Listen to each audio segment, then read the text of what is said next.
Hello everyone, welcome back to our channel प्रेपायस। और मैं राहुल सिंह आप सबके साथ एक बार फिर अपने कॉम्प्रिहेंसिव कोर्स ऑन सीसैट। कल के क्लास में कमेंट्स देख रहा था, काफी बच्चे बहुत इंटरेस्टेड थे, बहुत मजा आया उनको ब्लड रिलेशन में। उसके पहले के क्लासेस में तो रीजनिंग में काफी इंटरेस्टिंग टॉपिक है और इंटरेस्ट आता है अगर आप उसको पेशेंस रखकर थोड़ा सा देखें तो। अगर आप ये सोचेंगे कि हम फर्स्ट डे में, तो everyone is not same, you have to understand. आप सेम नहीं, आप इक्वल नहीं है। अगर आप स्लो है थोड़ा टाइम दीजिए, आप जरूर सॉल्व कर लेंगे। और अगर आप फास्ट है, अगर आप क्विक लर्नर है, तो ऑब्वियसली आपको प्रॉब्लम नहीं होगा। तो you have to understand, right. चलिए, आज जो हमारा टॉपिक है वो है लॉजिकल वेन डायग्राम। देखो, वेन डायग्राम में क्या होता है क्या नहीं होता है, एक बार पहले इसको समझ लेते हैं, ठीक है। अब हम थोड़ा बड़े हो गए हैं और दो वेन डायग्राम की बात यहाँ पे करेंगे ही। क्वेश्चन में 3, 4, 5 ऐसे देंगे, तो मैं स्टार्टिंग आपसे 3 का करूंगा और मैं आपको रीजन के हिसाब से समझाऊंगा कि क्या बोलना चाहता हूं। मान लो ये एक है, ये है और ये है। फॉर एग्जाम्पल इसके नामकरण कर देता हूं मैं ए, बी और सी। और हर डायग्राम कुछ ना कुछ आपको बताएगा, बस आपको समझना है कि कौन क्या कहता है। ये जो रीजन है ये क्या कहता है, ये देखिएगा अगर आप ध्यान से, ये ए के पोर्शन सर्कल को भी टच कर रहा है, बी के सर्कल को भी टच कर रहा है, सी के सर्कल को भी कवर कर रहा है। मतलब जो येलो शेड मैंने किया है ये क्या है, ये है कॉमन। Yes, common. और we can say all three, वो चीज जो तीनों में पाई जाती है। मान लो ये मैं कहता हूं कि A speaking Hindi, B speaking Bengali, C speaking English. तो ये जो येलो शेडेड रीजन है ये वो लोग हैं जो तीनों लैंग्वेज बोलते हैं, क्योंकि तीनों में कॉमन है, राइट। नाउ फिर से अब हम दूसरे सेट की बात करेंगे और कलर को थोड़ा चेंज करेंगे। इस रीजन को अगर हम समझे तो ये क्या कहता है, इस रीजन को अगर हम समझे तो ये क्या कहता है। अगेन इस रीजन को समझे अगर हम,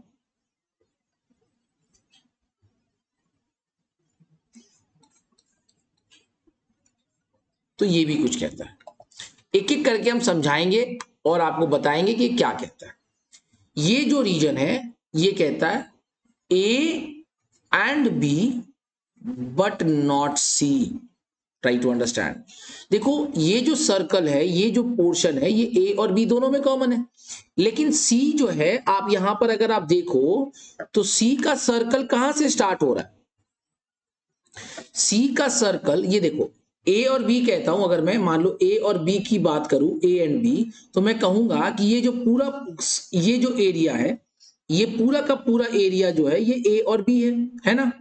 लेकिन मैं जब ये पोर्शन के बाद से कट कर रहा हूं, चीजों को आप समझ रहे हो, मैं डायग्राम को थोड़ा शेडेड कर रहा हूं ताकि आप समझ पाओगे। अब देखो, ये जो मैंने शेड किया है ग्रीन में, उसके नीचे से येलो स्टार्ट हो रहा है, यानी येलो का स्टार्टिंग पॉइंट जो है वो तो ये है, यानी ये सी को कवर नहीं कर। सी का जो स्टार्टिंग पॉइंट है वो यही है ना भाई।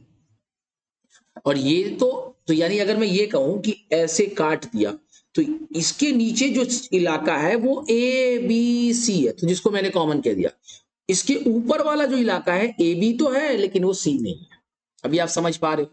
अब अगर मैं इसकी बात करूं तो ये बी और सी के साथ है, तो बी एंड सी, बट ए उसको काट दे रहा है बट नॉट ए।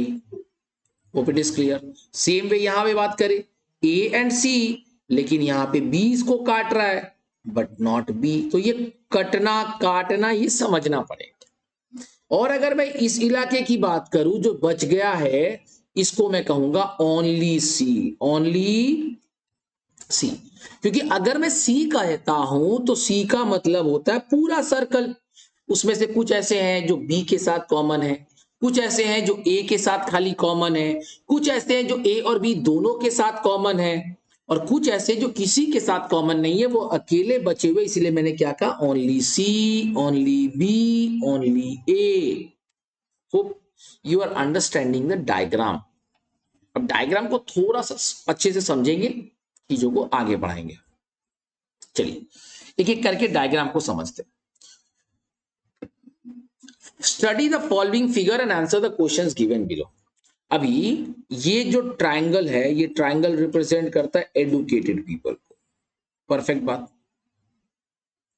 ये जो सर्कल है ये रेफर करता है इंप्लॉयड पीपल को। अब अगर मैं सिर्फ इन दोनों की बात करूं तो टोटल एडुकेटेड पीपल कितने, टोटल एडुकेटेड, उसमें ये मैटर नहीं करता कि वो एम्प्लॉयड है या नहीं, बैकवर्ड है या नहीं, एम्प्लॉयड बैकवर्ड नहीं है, ऐसे मतलब नहीं करता। जब मैं टोटल बोलता हूं तो पूरा ट्रायंगल के डेटा को, तो 8, 1, 3 और 2 जो भी होगा, 8 और 1 9, 9 3 12, तो 14, यानी टोटल एडुकेटेड पीपल है 14। डेटा निकाल रहा हूं, जरूरी नहीं कि वो एग्जाम में आएगा या वही चीज एग्जाम में पूछा जा रहा है, मैं सिर्फ आपको डेटा निकालना सिखा रहा हूं। 14 परफेक्ट है भाई। अगर मैं कहूं एडुकेटेड पीपल तो कहोगे सर ये पूरा सर्कल में जो जो आया, 3 2 5 4, पक्का ना, 5 5 10 और 4 14, ये भी सेम है employed. It may happen same हो, नहीं भी हो सकता। अब अगर मैं बैकवर्ड की बात करूं तो ये बैकवर्ड पूरा रेक्टेंगल, और रेक्टेंगल के अंदर में जो जो है, 3 1 4 4 और 12 16। ठीक है भाई, अभी ध्यान से सुनना। अब इतना दूर तक कोई दिक्कत नहीं है, कलर को चेंज करेंगे, कलर को चेंज करते करते समझेंगे तो ज्यादा अच्छे से आपको चीजें समझ में आएगी। ओके, अब अगर मैं बोलूं कि एडुकेटेड एंड एम्प्लॉयड, तो वो ट्रायंगल और सर्कल में कॉमन रीजन क्या है, ये है। क्या मेरी बात समझ में आ रही है? एडुकेटेड एंड एम्प्लॉयड, यही है ना, जो एडुकेटेड भी है और एम्प्लॉयड भी है, परफेक्ट बात। अगर मैं ये बोलूं ओनली, ये ऐसे लिखूं, educated and employed and backward, जो सब में कॉमन है, तो देखो ये 2 जो है वो एडुकेटेड में तो है, एम्प्लॉयड के सर्कल में तो है, बट बैकवर्ड में नहीं है। ये 4 जो है वो सिर्फ बैक एम्प्लॉयड के सर्कल में है। ये 5 जो है वो बैकवर्ड में है, एम्प्लॉयड में है, बट एडुकेटेड में नहीं है। लेकिन अगर ये 3 की बात करें तो ये सबके साथ मिल रहा है। तो एडुकेटेड, एम्प्लॉयड एंड बैकवर्ड कितने लोग हैं, 3। क्या मेरी बात समझ में आ रही है? तो हम धीरे धीरे क्वेश्चन को तरफ मूव करेंगे। मैंने आपको एक आइडिया दिया, मेरे को ये मैटर नहीं था कि वो क्वेश्चन में है या नहीं है, परफेक्ट बात। अच्छा मैं पूछूं एडुकेटेड एंड बैकवर्ड, मान लो एडुकेटेड एंड बैकवर्ड, मैं थोड़ा सा डायग्राम को क्लीन करता हूं ताकि आपको समझ में आएगा, पूरा फ्रेश हो जाने से चीजें अच्छी लगेगी। चलो अभी एडुकेटेड वाला ट्रायंगल है ये, और इंप्लॉयड वाला ट्रायंगल है ये, सॉरी बैकवर्ड बोले ना, बैकवर्ड वाला ट्रायंगल है ये। तो इन दोनों में कॉमन क्या है, यही तो चीज है जो कॉमन है, दैट इज 4। समझ में आ रहा है? चलो अब हम क्वेश्चन की तरफ मूव करेंगे। How many educated people are employed, तो एडुकेटेड और एम्प्लॉयड के बीच में कॉमन क्या है, यही तो एरिया है जो कॉमन है, 3 और 2 5, आंसर आ गया। क्या मेरी बात समझ में आ रही है? एडुकेटेड और एम्प्लॉयड वाला सर्कल जो कॉमन हो रहा है वो देखना है। How many backward people are not educated, अभी ध्यान से सुनना। तो तुम्हारे पास बैकवर्ड पीपल कौन कौन है, फिर से मैं एक बार डायग्राम को 0 पे लेके जाऊंगा ताकि आप और अच्छे से चीजों को समझे। और इस बार मैं कलर भी थोड़ा चेंज करता हूं ताकि आपको और भी चीजें समझ में आएगा। चलो अभी क्या बोला, बैकवर्ड पीपल कौन कौन, सर बैकवर्ड में है 1 3 7 और 5, यही है बैकवर्ड वाले लोग। एडुकेटेड वाले कौन कौन है? सब 3, 5, 2 और 4। तो मैं ये कहूंगा ना कि 3 और 5 वाले लोग ऐसे हैं जो एडुकेटेड, बैकवर्ड में भी है और इंप्लॉयड में भी है, बैकवर्ड में भी है और इंप्लॉयड में भी है। परफेक्ट बात। अच्छा, आपसे क्वेश्चन में क्या पूछा है? Backward people but not educated.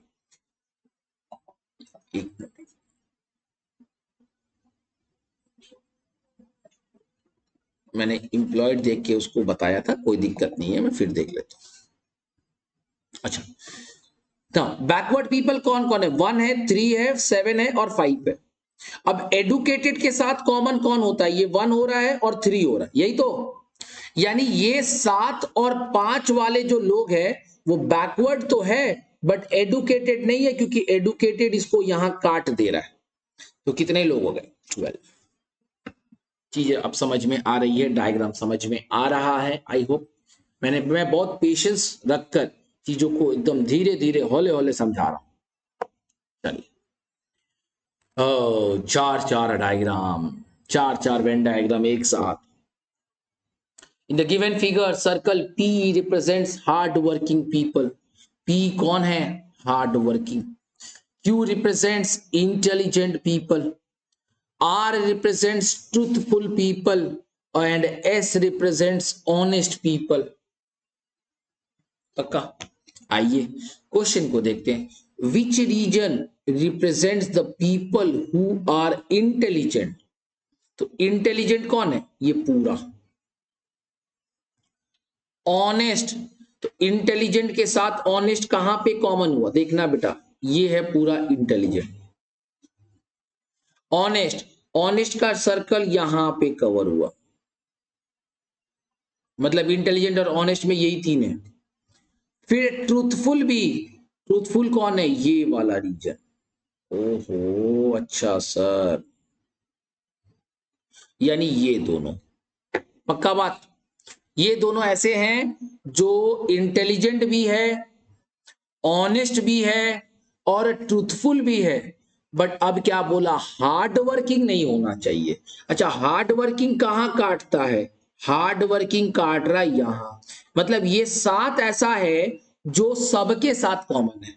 Perfect बात। तो नॉट वाले कौन हो गए? ये 6। समझ में आया क्या? एक एक करके डायग्राम बनाएंगे। इंटेलिजेंट सर्कल, सॉरी, इंटेलिजेंट का सर्कल, उसमें कौन कौन आया? 7 आया, 6 आया और 2 आया। अब हम बात की ऑनेस्ट की, तो ऑनेस्ट में कौन कौन आया? ऑनेस्ट में भी आया 7, 6 और 2। अब हम बात किए ट्रूथफुल की, तो ट्रूथफुल में कौन कौन आया? नहीं नहीं नहीं, ऐसे नहीं। इंटेलिजेंट में आया 11, 11, 7, 6, 2 और 1 आया। ठीक, देखिएगा ऑनेस्ट में कौन आया जो कॉमन हुआ? तो ये कॉमन हुआ, ये तीनों चीज, ये आया। पक्का बात? ये 11 और 1 सर्कल के बाहर चला गया। अभी ट्रूथफुल की बात की, तो ट्रूथफुल के सर्कल को ये 2 काट दिया, यानी ये कॉमन। कौन कॉमन बचा? 7 और 6। अब क्या बोला? Hard working. तो ये जो सर्कल है यहां से यहां तक ये हार्ड वर्किंग है, ये वाला नॉट हार्ड वर्किंग है। तो आंसर क्या होगा? 6। चीजों को एकदम स्लोली स्लोली देखना। आइए, read the following diagram carefully and answer the questions that follows. Christians है, प्रोफेशनल्स है, फीमेल्स है और एशियन है। 4 वेन डायग्राम है इसके अंदर। अभी क्वेश्चन में क्या बोला? एशियन, तो एशियन कौन है? ये नॉन क्रिश्चियन। अच्छा बेटा, ये जो है ये लोग क्रिश्चियन है, ये लोग क्या है? क्रिश्चियन है, काट दो। यानी ये जो बच गया वो है नॉन क्रिश्चियन। फीमेल, फीमेल का डायग्राम कहां से आया? यहां से आया। अभी तक एशियन नॉन क्रिश्चियन के अंदर में बच रहा था 4, 7, 6 और 10। अब फीमेल में कौन कॉमन हो गया? फीमेल होने चाहिए, एशियन नॉन क्रिश्चियन फीमेल्स। तो फीमेल कौन कौन है? 7 है और 10 है, यानी ये और ये फीमेल नहीं है। सॉरी,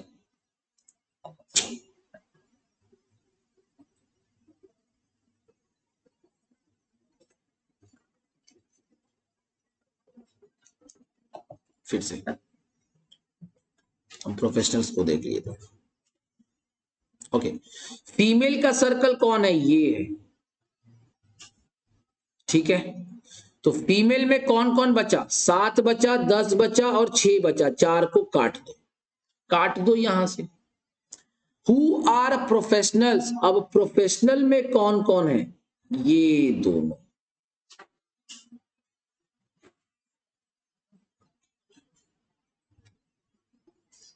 अच्छा, फीमेल में 7 थोड़ी होगा, फीमेल में तो 10 और 6 आएगा ना, फीमेल में 10 और 6 आएगा।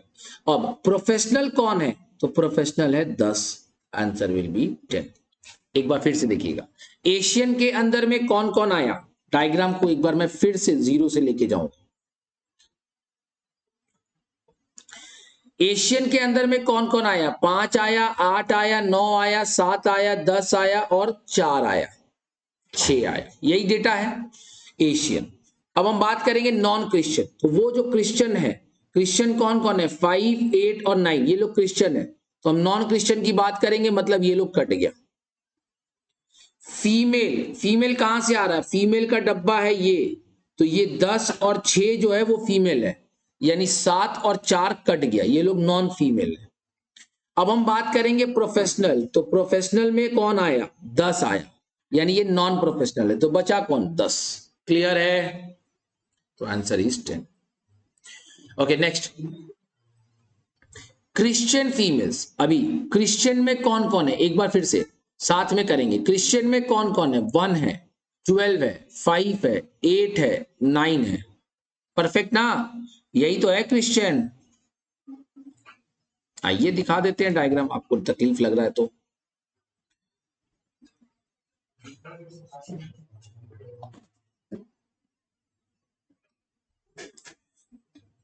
यही है ना क्रिश्चियंस। तो 1, 12, 5, 8 एंड 9। अभी बात करते हैं फीमेल्स की। तो फीमेल कौन कौन है? ये लोग है। तो कौन सा चीज कॉमन है? 1 कॉमन नहीं है, 5 कॉमन नहीं है, 8 कॉमन नहीं है, 12 कॉमन नहीं है। कौन कॉमन है? 9 कॉमन है, ठीक है। Who are non professional? अब प्रोफेशनल की बात करेंगे, तो प्रोफेशनल के अंदर में ये लोग है। इसका मतलब 9 जो है वो प्रोफेशनल है, बट हमें पता करना है नॉन प्रोफेशनल।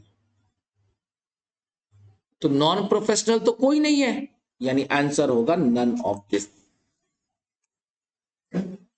बात समझ में आया? क्योंकि क्रिश्चियन फीमेल एक ही बचा, 9।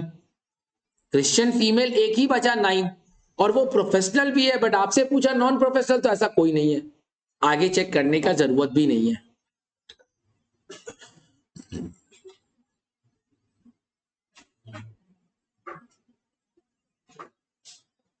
आइए इस क्वेश्चन को देखते हैं क्या बोल रहा है डायरेक्शन के हिसाब से। ये कहां से आ गया क्वेश्चन?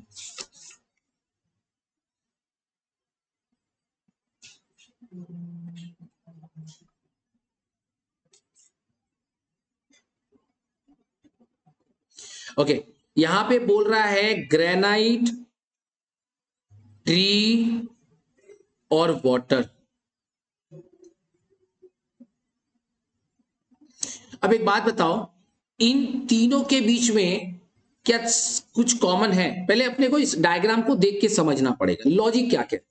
पहला डायग्राम यानी ए रिप्रेजेंट करता है कि मान लो अगर वाटर बाहर है, तो वाटर के अंदर में ट्री है, ट्री के अंदर में ग्रेनाइट है। नो सर, देखो डायग्राम को देखेंगे तो हमें यह दिख रहा है कि they all 3 are different items. Tree और वाटर का कोई रिलेशन तो नहीं है ना। अगर फॉरेस्ट रहता तो मैं कह देता कि फॉरेस्ट के अंदर में ट्री होता है, ये मैं कह सकता। Are you getting my point? तो ऑल 3 आर डिफरेंट, मतलब ये डायग्राम जो है ये अलग अलग रिप्रेजेंट करता है। जब भी कोई चीजें अलग अलग हो, कॉमन नहीं हो, तो आंसर होगा सी। क्या मेरी बात समझ में आ रही है? अच्छा, मान लो मैं ये क्वेश्चन में इस 3 को हटाकर ऐसे कर दूं, फॉरेस्ट, ट्री, वुड। अब बताओ, ये मेरे को पता है कि फॉरेस्ट सबसे बड़ा होता है, उसके अंदर में ट्री होता है, और ट्री के अंदर में होता है वुड, यानी कौन सा डायग्राम? ये तीनों के अंदर में सब कुछ कॉमन है। फॉरेस्ट, ट्री और वुड, समझ में आ गया कॉमन? ओके। अगर कुछ कॉमन होता तो ये आता, अगर तो ये लॉजिक है इसका, समझ में आ रहा है? आइए क्वेश्चन को देखिए। Students are required to choose from the given 4 diagrams A to D the answer choice which best shows the relationship among the 3 given class in the following questions. 3 question, ठीक है। तो पहला ही क्वेश्चन क्या है? Person, player और European है। Person, player और European है, और क्वेश्चन में ये कहता है कि पर्सन मतलब प्लेयर और यूरोपियन के बीच में कुछ कॉमन है। प्लेयर और यूरोपियन के बीच में कुछ कॉमन है, दिख रहा है क्या? प्लेयर और यूरोपियन के बीच में कुछ कॉमन है, तो और पर्सन जो है वो ये है। बड़ा सिंपल सा क्वेश्चन है, ये तो बेवकूफ बनाने का बात बोल रहा है सर। इसका जैसा डायग्राम कौन सा है? यही है।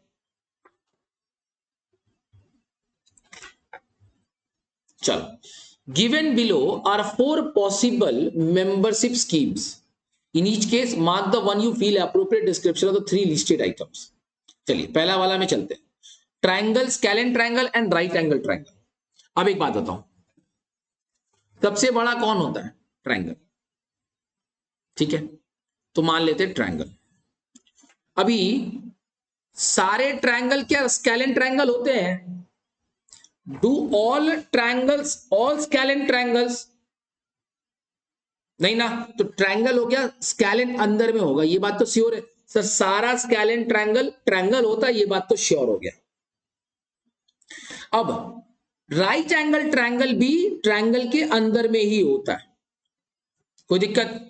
लेकिन अब मेरे को एक बात बताओ, क्या स्केलेन ट्राइंगल और राइट एंगल ट्राइंगल के अंदर में कुछ कॉमन मिलता है? क्या पॉसिबिलिटीज है? Yes sir, it may happen. Scalene triangles वो होता है जिसके 3 डिफरेंट साइड्स होते हैं, तो मैं ये कह सकता हूं क्या डायग्राम कुछ ऐसा बनेगा, क्योंकि स्केलेन और राइट के बीच में कुछ कॉमन मिलता है।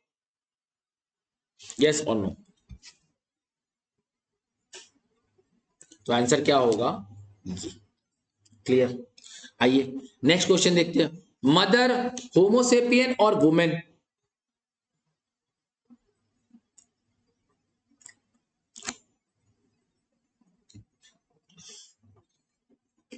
अच्छा ये बताओ, हमें ये पता है कि सबसे बड़ा रीजन जो होता है वो होमोसेपियन किसको बोलते हैं? The one who is basically the house maker of the families are known as the homo sapien, जो घर को शेप देता है।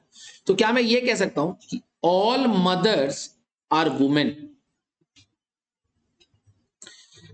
पक्का ना? All mothers are women and all women belong to the class of homo sapien. एक बार मीनिंग चेक कर लेना, वैसे तो मेरे को यही पता है।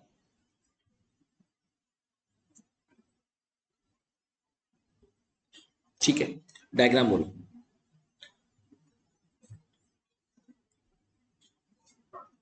डायग्राम बोलना है बेटा, क्या होगा इसका डायग्राम?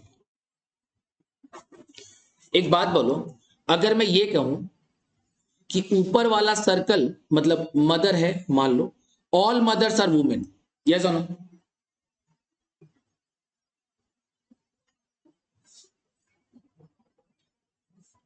या मैं ऐसे कह दूं कि वुमेन है, ये मदर है, जो वुमेन होगी वो मदर बनेगी, पक्का बात?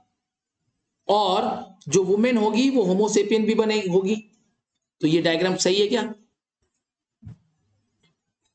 ओके, सो क्लियर है आपको?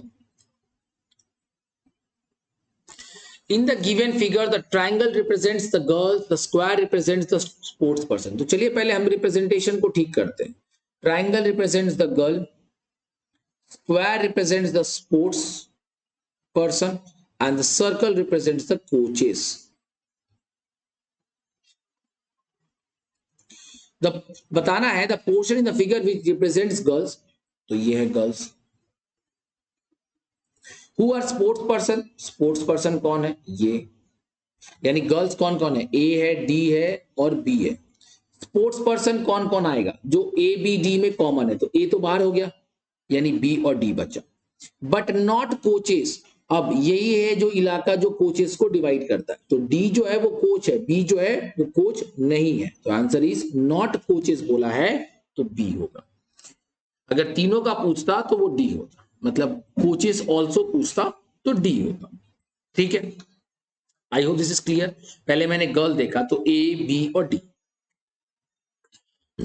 फिर उसमें पूछा जो स्पोर्ट्स पर्सन है, तो स्पोर्ट्स पर्सन में आता है बी डी सी, तो कॉमन क्या है बी डी। अभी कोचेस में कौन कौन है डी ई एफ, तो कॉमन क्या है डी, तो कोचेस हो गया डी। क्या कॉमन नहीं है डी। समझ में आ रहा है? आइए, सम्स देख के डरने का नहीं। In the Venn diagram below, circle represent sports, square represents unmarried, triangle represents women, rectangular represents educated people। तो पहले तो मैंने मार्क ही दे दिया। every section is numbered, study the diagram and answer the question। which sections are represented by number 11। तो जो तुमको पहले दिखता ये 11 यहां है, तो 11 में हम ये कहेंगे कि वो अनमैरिड है, पक्का। अनमैरिड के साथ स्पोर्ट्स पर्सन भी है, ये भी सही है। स्पोर्ट्स पर्सन के साथ ट्रायंगल के अंदर में भी आ रहा है, आ रहा है क्या, ट्रायंगल के साथ रेक्टेंगल में भी आ रहा है। मतलब 11 तो एक ऐसा पोर्शन है जो सब में कॉमन है। तो क्या कहोगे, अनमैरिड, अनएडुकेटेड, नहीं एडुकेटेड है ना ये, क्या क्या है ये, मैरिड है, अनमैरिड का ना यहाँ पे पूछा है, अनमैरिड, एडुकेटेड, स्पोर्ट्स और क्या है women.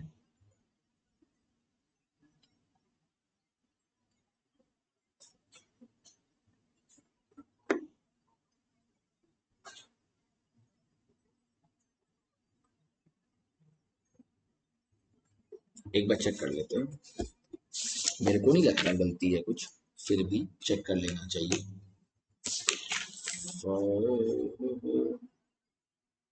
Unmarried, yes it's okay, अच्छा ठीक है। तो ये अनमैरिड है, आंसर में ये दे रहा unmarried, educated and sports person, but we are not right, wrong, okay, क्योंकि हम लोग सही है। अनमैरिड है, एडुकेटेड है और अच्छा स्पोर्ट्स वुमेन दिया हुआ है, तो मैं तो वुमेन ही खोज रहा था। ठीक है, तो answer is option D, clear. चलिए, ये सिविल सर्विस में पूछा हुआ क्वेश्चन है, यूपीएससी सीसैट 2000 1996 का पूछा हुआ क्वेश्चन है, राइट। ये ट्रायंगल वाला जो है वो भी 1996 में पूछा हुआ क्वेश्चन है। आइए आगे बढ़ते हैं।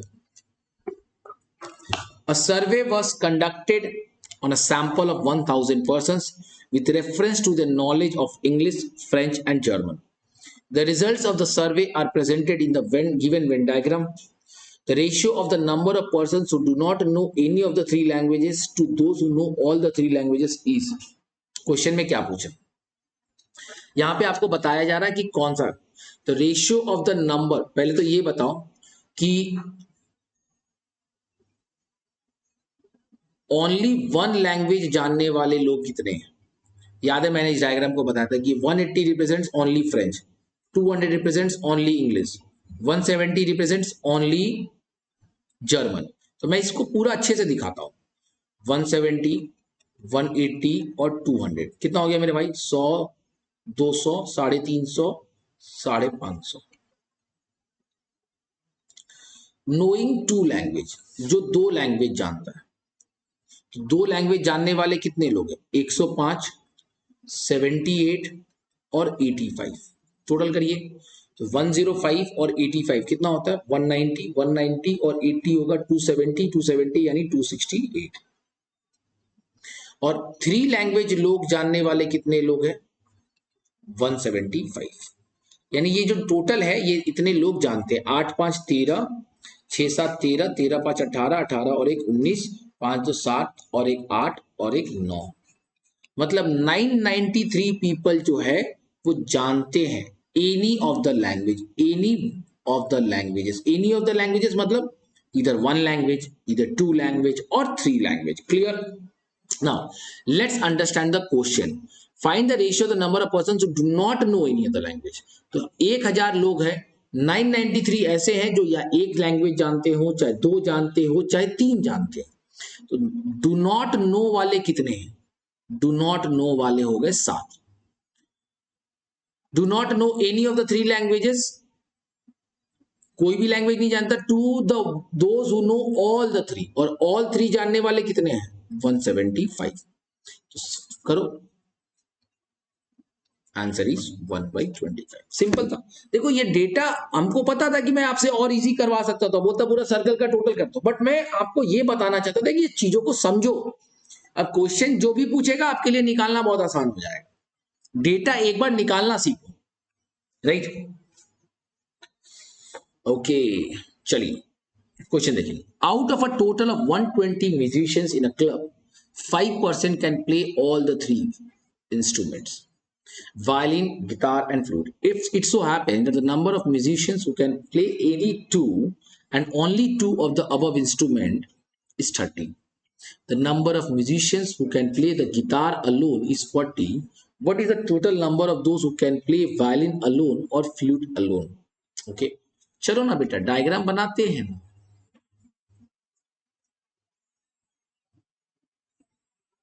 ठीक, मैं डायग्राम में कौन कौन है? 3 इंस्ट्रूमेंट्स, गिटार, वायलिन और फ्लूट। तो कितने लोग हैं? जो 5% लोग हैं जो सब जानते। तो 120 का 5% कितना होता है? जल्दी से बताओ, 120 का 5% कितना होगा? 12/6। पक्का? ओके।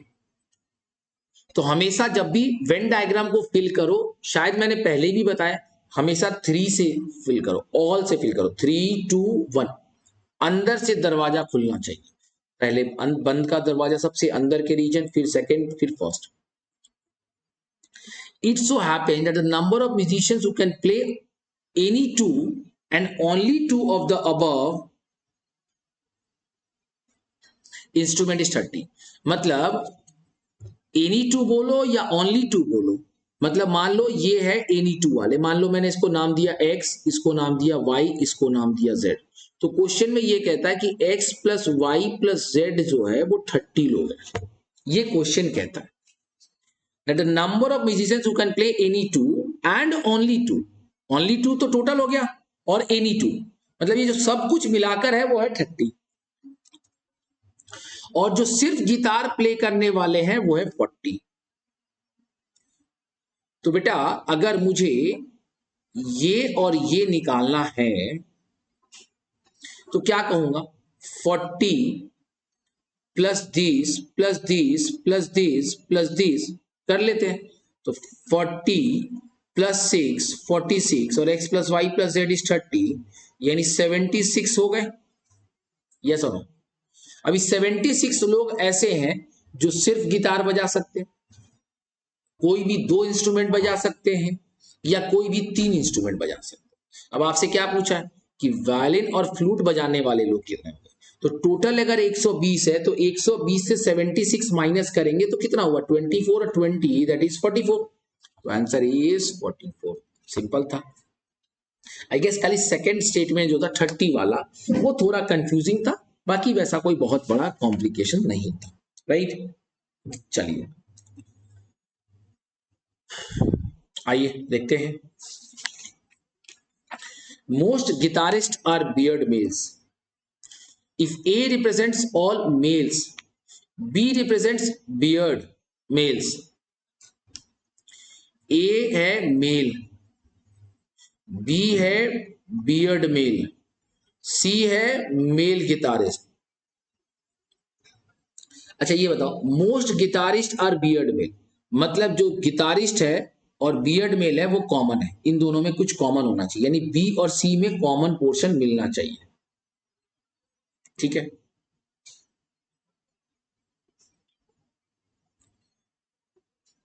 तो कौन सा आंसर आपको सही लगता है? अच्छा अब एक एक करके चलते हैं। देखो अगर आप इसको देखो तो आपके हिसाब से इन दोनों में कॉमन कौन कौन है? तो सर कॉमन में ये है, ये है और ये है, ये तो नहीं है क्योंकि यहां तो कॉमन दिख ही नहीं रहा, छोटा सा एरिया कॉमन है। This is not possible. ठीक है। अच्छा, अब इंपॉर्टेंट बात, मैं डायग्राम को एलिमिनेशन देखूंगा। ए रिप्रेजेंट्स ऑल मेल, तो ये तो सबसे बड़ा सर्कल होगा मेल, तो बड़ा circle. B represents beard male, तो जो बियर्ड मेल है वो मेल के अंदर में होंगे, ये मेल है, बियर्ड मेल जो है वो मेल के अंदर में होंगे, मतलब ये कट गया ये और ये बच गया। And C represents all male guitarists, और जो मेल गिटारिस्ट है वो भी मेल के अंदर में होंगे, मेल से बाहर तो जाएंगे नहीं, तो मेल के अंदर में होंगे, और इन दोनों के बीच में कॉमन है तो ये कॉमन होगा, तो आंसर होगा ये। यहां पे जो पोर्शन सी बाहर निकल गया, भाई ऐसा कौन सा मेल गिटारिस्ट है जो मेल नहीं है, तो मेल होना चाहिए ना। कंसेप्ट समझ में आ रहा है, तो answer is option number A. चलिए आगे बढ़ते। In a group of persons traveling in a bus, 6 persons can speak Tamil, 15 can speak Hindi, and 6 can speak Gujarati. In that group, none can speak any other language. यानी जितने भी लोग हैं वो यही तीन लैंग्वेज कुछ बोलते हैं। If 2 persons in the group can speak 2 languages only, and 1 person can speak all the 3 languages, then how many persons are there in the group? सीधा सा बात है। आओ ना बेटा, गोला गोला खेलेंगे, राइट?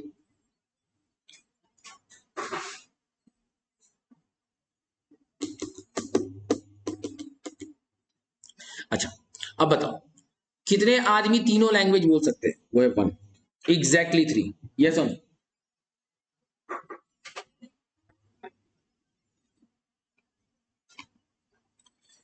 कितने लोग हैं जो if 2 person in the group can speak 2 languages only, only है मतलब ये दो अलग अलग हो गए, मतलब टोटल में ये 2 हो गए, मान लेते ना।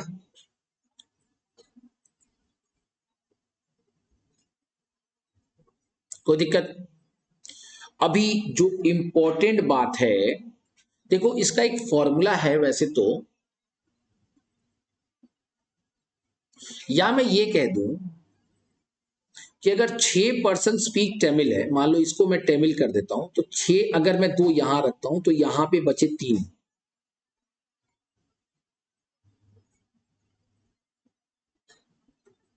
पक्का? यहां पर है 15, तो मैं 2 जो है वो मैं यहां दे दूं, 2 3 में से कोई एक जगह दे दो, 2 यहां दे दो, चाहे यहां दे दो, चाहे यहां दे दो, कोई प्रॉब्लम नहीं है अपने को। लेकिन 1 तो तीनों के साथ है, ये बात क्लियर है। अभी देखो पूरा सर्कल का तमिल कितना है? 6 है, 6 में से 3 निकल गया तो बचा कितना? 3। अभी बात करेंगे हिंदी वाले का, हिंदी वाले का पूरा सर्कल है 15, पक्का? तो अगर यहां पे देता हूं तो 2 और 1 3 निकला, बचा कितना? 12। कोई दिक्कत? मेरे पास ऑप्शन था 2 कहीं पे भी रखो, बस माइनस उस जगह से करना पड़ेगा। और गुजराती वाले कितने हैं? 6। तो अगर गुजराती वाले 6 है तो यानी ये सर्कल 6 है, जिसमें से 1 मेरे को पता है, तो बचा कितना? 5। टोटल करके देखो कितना हो रहा है, यही टोटल नंबर ऑफ पीपल होगा। 12 3 15, 15 5 20, 20 और 2 22 और 1 23 आ गया आंसर। क्या मेरी बात समझ में आ रही है? अगर आपको लगता है कि आप उसके जगह पर कहीं और रखना चाहते हैं तो मुझे कोई तकलीफ कभी होगी ही नहीं। तमिल, हिंदी और क्या था? गुजराती। ये तो पता है कॉमन वाले ये। मान लो 2 यहां के जगह पे तुम यहां रख दिए तो क्या प्रॉब्लम है? अभी आओ, तमिल बोलने वाले कितने लोग हैं? 6, तो 1 यहां पर है तो यहां बचा 5। हिंदी बोलने वाले कितने लोग हैं? 15, 3 निकल गया तो बचा यहां 12। गुजराती बोलने वाले कितने लोग हैं? 6, 3 निकल गया, बचा कितना? 3। कर लो टोटल, वही आंसर आएगा, राइट और रॉन्ग? ठीक है, तो आप इधर की जगह मन करे तो तमिल और गुजराती के कॉमन में डाल दो। तो देखो क्योंकि क्वेश्चन में ये नहीं पता था कि कौन सा 2 लैंग्वेज, तो मैंने कोई भी एक जगह पे रखकर सॉल्व कर दिया। ठीक है, आइए नेक्स्ट क्वेश्चन पे चलते हैं।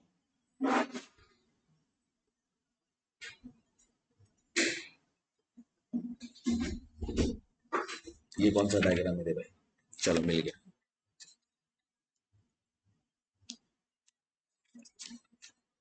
ओके, क्वेश्चन को थोड़ा ध्यान से देखेंगे। The following figure represents a group of persons. The triangle represents educated person.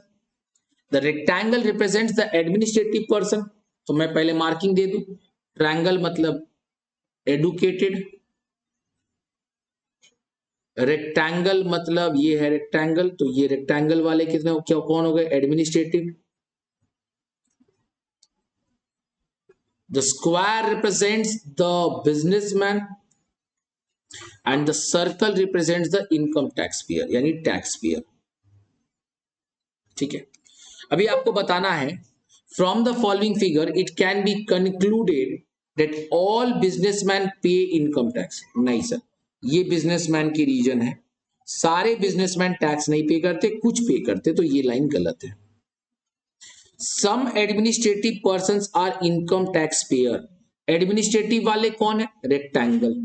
तो यस सर, ये जो एरिया है ये एडमिनिस्ट्रेटिव भी है और टैक्स पेयर भी, तो ये लाइन सही है. ठीक है, तीसरा क्या है, all income tax payers are educated.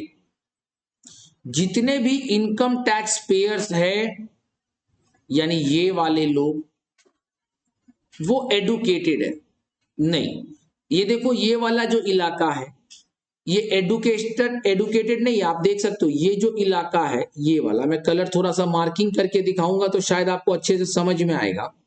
ये जो इलाका है ये टैक्स पेयर है लेकिन वो एडुकेटेड को काट दे रहा है, एडुकेटेड नहीं है. तो पॉइंट नंबर 3 भी गलत है. Educated persons which are not in, देखो मैं चाहूं तो मैं बता दिया कि भी सही है अभी तक तो, बट पढ़ोगे तो चीजें समझ में आएगा, चीजें क्लियर होगा कि हाँ लैंग्वेज कैसे बोलता है. Educated persons which are not in administrative. तो आइए देखते हैं कौन से एडुकेटेड पर्संस है. ये है एडुकेटेड पर्संस. एडमिनिस्ट्रेटिव है ये, है ना. तो बोल रहा है कि वो एडुकेटेड पर्सन जो एडमिनिस्ट्रेशन में नहीं है. तो भैया सारे एडुकेटेड पर्सन एडमिनिस्ट्रेशन में. देखो ना, ट्रायंगल का सारा हिस्सा रेक्टेंगल में, रेक्टेंगल का सारा हिस्सा ट्रायंगल में आ रहा है. तो all administrative person are educated people. Administrative मतलब वही जो एडमिनिस्ट्रेशन संभाल रहे हैं, आईएएस आईपीएस, ये लोग जो है कलेक्टर्स, दे आर एडुकेटेड ना. तो ये तो लास्ट लाइन भी गलत है, यानी option number B is correct. Hope it is clear to all. आइए अब मैं फिर से इंक सारा यहां से डिलीट करूंगा. आई गेस आपको चीजें समझ में आ रहा है. नंबर नेक्स्ट क्वेश्चन को पढ़ेंगे. None of the income tax payer is educated. कोई भी इनकम टैक्स पेयर एडुकेटेड नहीं है. नहीं सर, गलत बात बोल रहे हैं. जो भी इनकम टैक्स पेयर है वो ये सर्कल में है, और एडुकेटेड तो वो आएंगे ना जो इस सर्कल में होंगे. यानी ये एडुकेटेड पर्सन वो है जो एडुकेटेड, ये टैक्स पेयर वो है जो एडुकेटेड है. राइट और रॉन्ग? यानी ये स्टेटमेंट भी गलत है. All the administrative persons are income tax payer. ये है मेरे एडमिनिस्ट्रेटिव पर्सन और ये है मेरे इनकम टैक्स पेयर. तो ये कुछ इलाका जो है वो सही है लेकिन सब नहीं. None of the income tax payer is administrative person, ये भी सही नहीं है. कोई भी ऐसे income tax payer, none of the income tax payer is, बोलता है कि कोई भी इनकम टैक्स पेयर एडमिनिस्ट्रेटिव नहीं है. नहीं सर, अभी तो आप बोल रहे हो कॉमन है. Right. Some of the persons who are neither businessman. तो ये है बिजनेसमैन पक्का ना. तो नाइदर बिजनेसमैन कौन होगा, ये बाहर का इलाका होगा. Nor income tax payers are educated person. क्या ये बात सही लग रहा है? आइए सर चेक करते हैं. तो वो कैसे चेक होगा, पूरा स्लाइड डिलीट कर लो. Some of the persons who are neither businessman मतलब ये है मेरा बिजनेसमैन का इलाका, यानी इसके बाहर का. नॉर इनकम टैक्स, ये है मेरा इनकम टैक्स का इलाका. इनकम टैक्स सर्कल ही था ना.